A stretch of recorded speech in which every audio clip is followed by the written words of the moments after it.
This is Kettering University.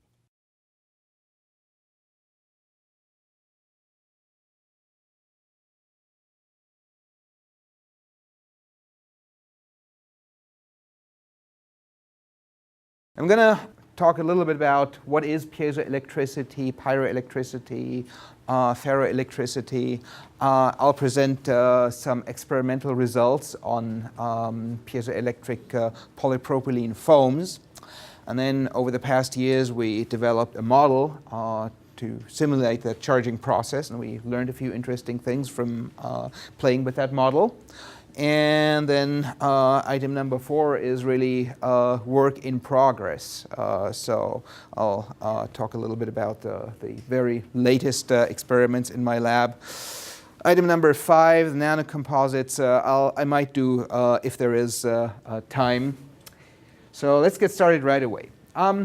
You probably all know what a magnet is, right? Maybe not so many of you know what an electret is. Now, the term electret was coined back in 1885 by British physicist Oliver Heaviside. It's a material with a quasi-permanent electrical polarization or space charge. Now, that's a difference compared to magnets, because magnets, they can only have dipoles. There are, to the best of our knowledge, no magnetic monopoles. But for the electrical analog, there are electrical monopoles. We call them charges. So you can either have a material with electrical dipoles, which you align by applying an electric field, or you use a high electric field to inject space charge. So why are these materials useful? Well, you put conductive electrodes on them. Now, because you've got all the positive ends of the dipole sticking out here, they attract negative compensation charges on this side, and on the opposite side you've got the positive compensation charges. And when you then change the polarization, either the number of dipoles or the alignment, this compensation charge is going to change as well. And that means you'll be able to measure a current between the two electrodes, and there you have a sensor. Now, electrets have actually found very widespread applications. Probably the single most widely used application is the Electret condenser microphone, invented in 1962 by Sessler and West. And there are estimates that they're made in annual quantities of about 2 billion units. I'm pretty sure everyone in this room has at least one Electret condenser microphone, because pretty much every cell phone has got one. Now, these Electret condenser microphones, they work in a pretty simple way. You have a charged Electret membrane. It's usually some kind of Teflon copolymer, which carries space charges that are embedded into the material. And when this membrane starts to move back and forth, because it's hit by sound waves, moves back and forth in front of a grounded metal backplate, you get an electric signal, which you can amplify. So there's your microphone.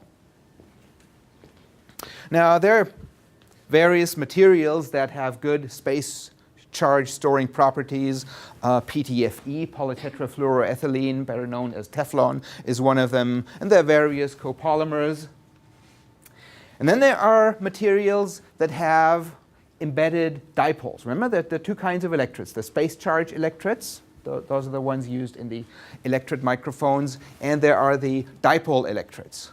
So I don't know if you all had chemistry classes. Those who did may remember something about electronegativity.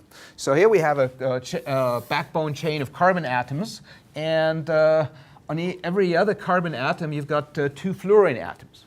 Fluorine is electronegative, which means it pulls the electrons towards the fluorine and leaves behind a positive charge on the carbon. And this creates charges separated in space, in other words, an electrical dipole. So these materials have also found applications as mostly transducers, as hydrophones, for example, a kind of underwater microphone. Electrets have been used as radiation dosimeters, pyroelectric motion sensors. Electrostatic dust filters is another important application. You can buy those at Home Depot or your favorite hardware store and put into your home HVAC system. Okay, now let's briefly talk about piezoelectricity. So piezoelectricity manifests itself in two ways.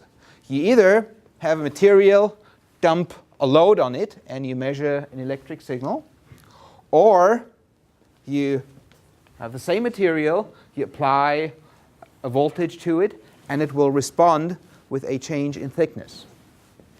So that is a quantity called the Piezoelectric D Coefficient, which is either defined as the amount of electrical signal per mechanical stress that you get out of it, or the amount of mechanical strain per applied electric field. And it turns out that those numbers D are actually one and the same. So I work with organic materials, polymers. Now there are a lot of inorganic piezoelectric materials, and they've been around for many years, but they do have some disadvantages. For example, they often contain heavy metals which are not very environmentally friendly. The most widely used material is PZT, lead, zirconate, titanate, and everybody wants to eliminate lead. So people started to look into polymers. And this one material, PVDF, that I showed you on the previous slide, this is a well-known ferroelectric material based on these embedded molecular dipoles. Now, in the late 1980s, a new concept was invented by a team of Finnish researchers. They were able to show that you can actually make your own artificial or engineered dipoles, and I'll show you how this is done. So suppose you have a material with holes or voids in it. Okay, so the yellow here, that this is polymer, and the white voids, they are filled with usually just air. Now imagine for a moment that in some way you manage to put positive charges on one side, here at the bottom of each void, and negative charges at the top of each void. Okay, so now we have pairs of positive and negative charges. Those constitute electrical dipoles. Now let's squeeze the material. Well, first of all, the voids, they are more compressible than the polymer, so they're the first thing that will get smaller, and so you reduce the distance between the charges. Now you have to think back to your electromagnetism 101 class. The electrical dipole moment is the product of charge times distance. So if you change the distance, in this case make it smaller, then you change the electrical dipole moment, and there's your electrical response. Okay? So then again we put conductive electrodes at the top and bottom, and we can measure a current. And when you release the material, the current flows the opposite way. Now, what's so nice about these materials is that they have very large piezoelectric coefficients. On the previous slide, I defined this D coefficient. So to give you some comparison, PVDF, the traditional ferroelectric material, has a D coefficient of about 25. Okay? Now, with these ferroelectrets, it's quite easy to reach values of at least 100. In some papers, many hundreds of picocoulombs per Newton have been reported. So they're getting better than ceramics even. And you can make them in large areas, and they're mechanically flexible. So quite a few attractive features. I should also mention the name of these materials, because that's the title of this slide. They are called ferroelectret. So it's a combination of ferroelectric plus electret. All right? So notice the ending. It's not ferroelectric, but ferroelectret. Now the question is, how do we get those charges into the voids? can't slice them open and put charges there one by one. And the answer is we apply a high electric field and trigger an internal barrier discharge, or microplasma discharge, as they're also called. So here's some scanning electron microscope images. These are materials you can actually buy commercially. They're marketed as packaging materials, and this is how they come from the manufacturer. So this is a cross-sectional view, and you see these voids. There are lots of them in there, but they're very, very flat. In this shape, they're not too useful because they don't compress very well. So what we do is we let gas, usually just air or nitrogen, diffuse into these materials under pressure, and then release the pressure very suddenly and also heat the material, and this will expand the material and stabilize the voids in that new shape. Okay? So you want something that looks lens-like. You don't want very flat voids, they don't compress very well, but you also don't want nearly spherical voids, because a sphere is actually a fairly stable structure. Church domes are built spherical for a reason. Okay, let me skip this one and show you how these materials are being charged. So basically you just apply a high voltage, typically something like 3, 4, 5, 6,000 volts to a film that is maybe about 100 micrometers thick. You can also do it with a corona discharge. Both techniques have their advantages and disadvantages. And what happens is you start these dielectric barrier discharges in the voids. And in doing so, you generate pairs of positive and negative charges that get separated by the electric field and then get trapped on the internal surfaces. Okay? So now we have our ferroelectret ready for use. And you can turn off the high voltage. You don't need to charge them ever again. If you have a material that can trap and hold these charges separated for long periods of time. And obviously you want this to be stable for months and years. One interesting aspect is this polarization can be switched. So if you apply high voltage again with opposite polarity, then the positive and negative charges exchange places. So it does have a lot of things in common with the traditional ferroelectric material. Here are two applications that are already out on the market. This one is a keypad. They say it's vandalism proof. So here you see those ferroelectret sensors. And this one is an interesting application. This is a bed sensor that they use in hospitals. Basically, if you have a patient, you don't want a person to lie on the same spot, not moving for hours and hours, because that will produce skin rashes, sore spots. And with these bed sensors, you can monitor the movement of patients. Now, as nice as they are, the ferroelectrets, they do have some limitations. The workhorse material, polypropylene, is thermally stable only up to 50 degrees. I should say that the charges in the polypropylene are stable only up to 50 degrees Celsius. So they're not yet suitable for automobile applications. But people are working on materials with a higher charge stability. So what do we know about these ferroelectrets? So we know there are electrical charges at the internal surfaces. People also figured out something I briefly mentioned, that there is a relationship between the morphology, the shape of the voids, and the piezoelectric activity. You don't want the very flat voids. You don't want the nearly spherical voids either. So there's some optimum height to diameter ratio. People have tried out materials other than polypropylene. They've tried out various polyesters, cycloolefin copolymers, and also PTFE and FEP, the Teflon family. The nice thing about the Teflon family is they're very good at storing charges. The problem is it's not so easy to get them into this voided morphology. But people have had success with those materials as well. How do you make the voids in the first place? Well, these commercial materials, they're actually made in a very simple way. You mix some filler material, some calcium carbonate into the polymer, and then when you extrude them and stretch them, these fillers, they make the material crack, and that's how the voids are formed. You can also use solvent-based techniques. You can foam with supercritical carbon dioxide, and more recently people have built templated structures where you basically have a template or a stamp and made structures with regular-sized voids. Okay, now what we're just trying to understand is, how does this dielectric barrier discharge, how does that affect the piezoelectric properties?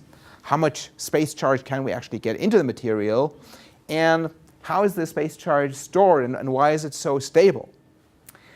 So here are some of the research approaches that we've taken over the past years to address these points. We've actually looked at the light emission, because when you have a discharge in air, you usually get light emission from excited or ionized nitrogen. We've done some imaging. I'll show you a few pictures. We've done spectroscopy, and we've correlated that with the piezoelectric behavior. So a typical setup looks like this. This is our ferroelectric material. Here are the voids. Now we do want to get light out of the material, so you can't coat them with opaque electrodes. But it turns out if you deposit something like 20 nanometers of gold, that's still pretty transparent, but also electrically conductive enough. And then we connect this to a high voltage amplifier, which in turn is hooked up to a function generator, so we can apply various waveforms. And then we have our detection equipment. For example, in my lab we have a CCD camera, a very sensitive one that can detect individual photons. We've in the past also used photomultipliers. And yeah, this is an actual image of a ferroelectric material. So you see a circle here, kind of. Now the light emission here at the edge, that's not from the ferroelectrode. This is a corona discharge at the edge of the gold electrode. But let's go to the next frame, or the one after that. And you see a lot of emission here. This is light emission from the individual voids in the polymer. Okay? And here on the right-hand side, we have a somewhat busy figure. So let me walk you through it. The blue curve shows the applied voltage. This was done over a time of a few seconds. We ramped up the voltage, kept it constant for a second or so, and then ramped it down. And then the red curve shows the light emission. And this blue rectangle, that's the exposure time of the image on the left. So this image was taken when the voltage was somewhere around 5 kilovolts. I don't have that picture, but when you go to this plateau region where you keep the voltage constant, the discharge actually dies. That's something that may sound a little bit counterintuitive, because usually, you know, when you have a high voltage, high enough you get discharge, right? But remember that the discharge is not directly between the conductive electrodes, but there is an insulator, the polymer in between.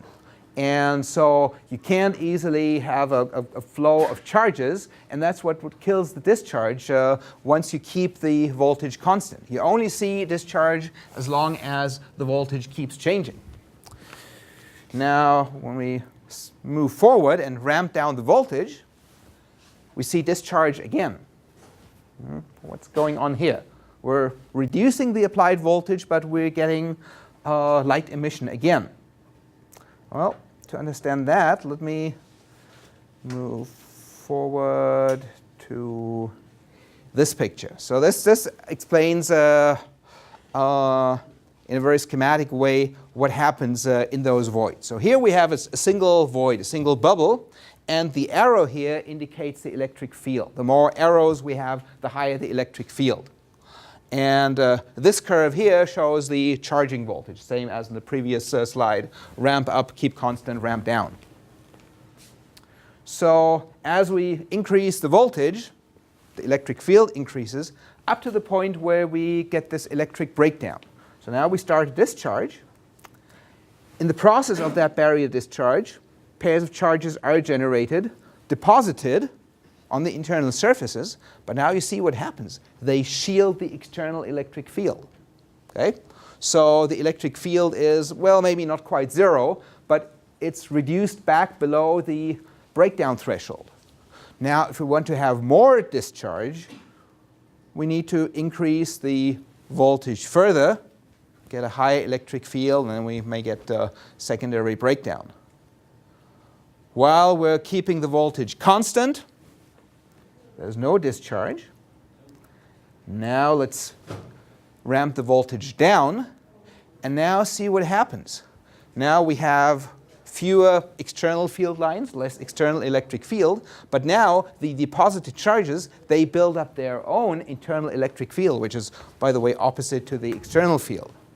And this can trigger what are called back discharges. Those back discharges, we pretty soon learned, they're something you actually want to avoid if you can. Unfortunately, they are not easily avoided.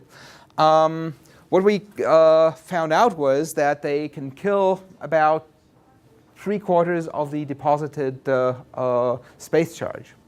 How did we find out? Well, we looked at the piezoelectric activity. We measured this in situ while we kept applying the high voltage. And we did this by using this material as a kind of loudspeaker. So while applying the high voltage, a few kilovolts, 5,000 to 6,000 volts, we applied a small sinusoidal voltage on top of that, something like 100 volts. And so this film acted like a loudspeaker, and then we used a microphone to pick up that signal. And the higher the piezoelectric activity, the higher, the stronger the sound signal. Okay, now what about the modeling aspect here? So it turns out for the purpose of figuring out how much electric signal you get out of a ferroelectric, you can actually simplify this material a great deal. So instead of a real-world material with irregularly sized voids, we just assume that we have a stack of alternating polymer and air layers. And then you can show that this is electrically equivalent to just having one thick polymer layer with a thickness equal to the combined thicknesses of all these polymer layers, and an air layer with thickness equal to the combined thickness of all the air gaps. So then you can calculate the change in the thickness, that's what delta S stands for, the change in thickness, as a function of the applied voltage. Now I don't have time to derive this equation, but I want to point out two terms here. Let's see, what do we have here? So S1, S2, those are the thicknesses of the polymer and air gaps. Y is Young's modulus, that tells you how easily the material compresses. Then we have these two terms here that both contain the voltage. If you have, I should say there's one that is linear in the voltage. This is the piezoelectric activity. And you see that it also contains the effective charge density. The more charge you deposit in here, the higher the piezoelectric activity. And then there's a second term, which is quadratic in the applied voltage. This is something called the Maxwell stress. It's produced because when you apply a high voltage, you've got positive charges, let's say here at the bottom, negative charges at the top, and those charges attract each other. That's the origin of that second quadratic term. Now, with this simple model, it is then possible to calculate the piezoelectric coefficient, or rather you measure the piezoelectric coefficient, and it is possible to calculate how much space charge you put into the material simply by inverting that equation, solving it for this quantity sigma. That's what we did. And we got this curve, which maybe some of you may have seen, not possibly in the field of electric phenomena, but maybe for magnetic material. This is a hysteresis curve. So what we have here is the charge density as a function of the applied voltage. That's in kilovolts, 2, 4, 6, 8 kilovolts.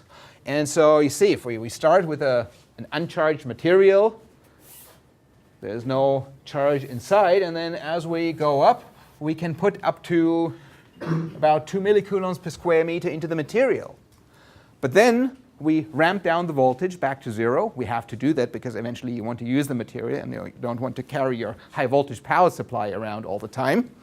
So what happens is those back discharges that I mentioned, they reduce the internal charge to about half a millicoulomb per square meter. That's obviously not good, but that's what happens. And this remaining space charge, that's still what makes these materials piezoelectric. Now, we then went on to develop this model a bit further. There was one thing that wasn't very realistic yet. We didn't look at how this material gets charged, and it turns out the thickness of a void plays a great part in it. So we have some thick voids, and we have a lot of the thinner, smaller voids.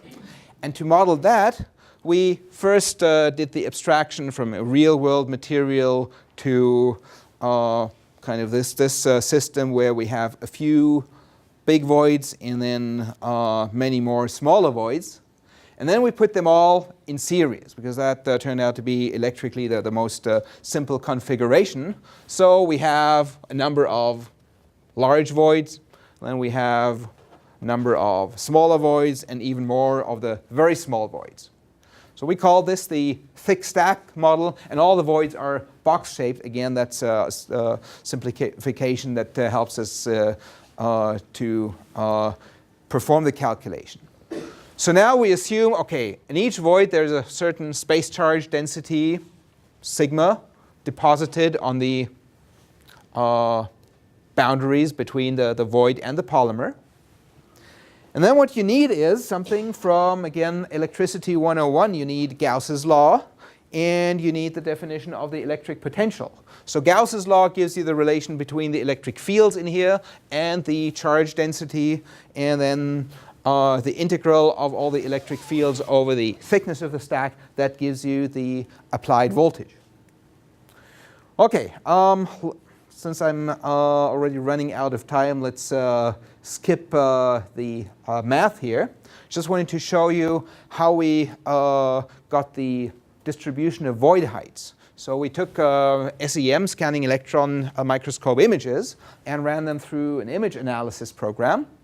And you see, typically you have a lot of small voids and then a few larger voids, depending on how much you inflated the material. So these two films have been inflated more than this film, and consequently you see voids here up to about 23, maybe 25 micrometers in height.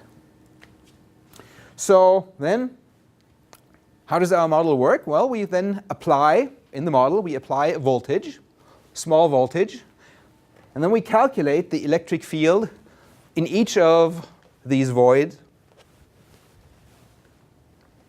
And we compare it against something called the Paschen curve, which gives the breakdown field in air.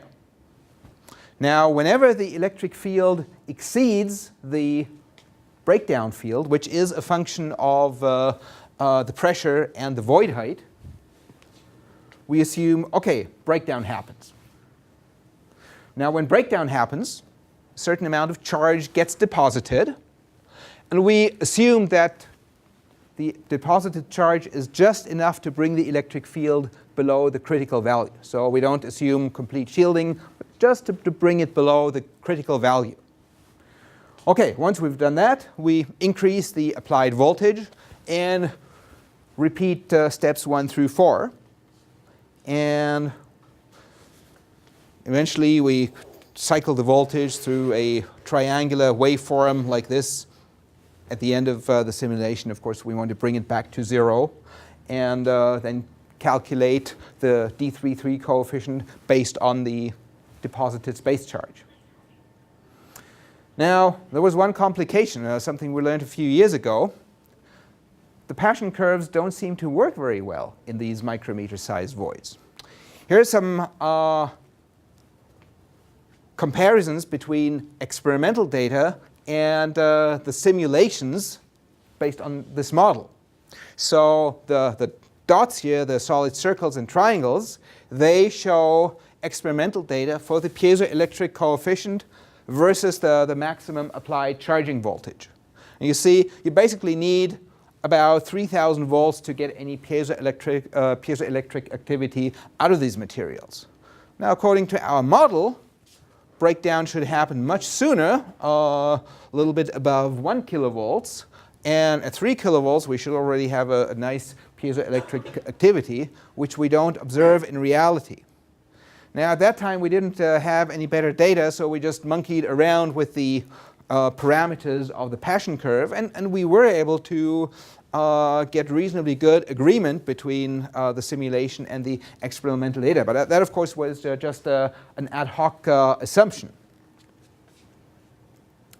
One thing that the model did describe pretty nicely is the hysteresis curve. This is a picture that I showed earlier. This is experimental data, and this is the simulated data. So that was pretty reassuring. We learned a few other things from that model. Now this plot again is somewhat complicated, so let me walk you through it. Now the Paschen curve I mentioned is a function of both gap height and pressure. So we ran these simulations at different pressures, and here's a plot of the deposited space charge density. That's in millicoulombs per meter squared. Black means 0, red means about 0.2, 0.3, and yellow and white are the highest charge densities. And they're plotted as a function of both pressure and the void height. Now you see, it's easier to charge the large voids. Basically the reason is when you apply an electric field, you're accelerating charges, and if they have more distance to run, they can produce more secondary charges. The small voids, they're almost impossible to charge. At atmospheric pressure, which is 100 kilopascals, anything below about 9 micrometers in height doesn't get charged. If you increase the pressure a bit more, you can charge a few more of them, but still a lot of these smaller voids, and there are a lot of them, they don't get charged. Okay. Now, when we did a lot of these runs with different pressures, we actually found that the piezoelectric coefficient does improve with applied pressure. So basically what you do is you bring these materials into a pressure chamber, increase the pressure to, see, this is 1 atmosphere. This would be 2 atmospheres absolute, or 1 atmosphere above standard atmosphere. This would be 2 atmospheres relative pressure. And see, you kind of reach a plateau for around 250, 280 kilopascals. So this was something that had actually been observed experimentally earlier. If you charge these materials at elevated pressure, even though eventually you have to take them out of the pressure chamber, you do get more charge inside, and you do get a larger piezoelectric activity. Okay, now the very latest research we've been doing is trying to measure the breakdown fields, because remember we have this discrepancy between what the Paschen curve predicts and what we see in those cellular polypropylene materials. So we build our engineered voids, a very simple system. You take 2 glass slides coated with ITO, which stands for indium tin oxide. It's electrically conductive, but also transparent, so you can see light emission. And then we have 2 barriers consisting of polypropylene films. We want to use the same material that's used in the actual ferroelectrets. And then we separate them by a spacer. And this here, this is like a channel. It's about 3/8, maybe ½ an inch in length, and with thicknesses, well, depending on what kind of spacer you put in here.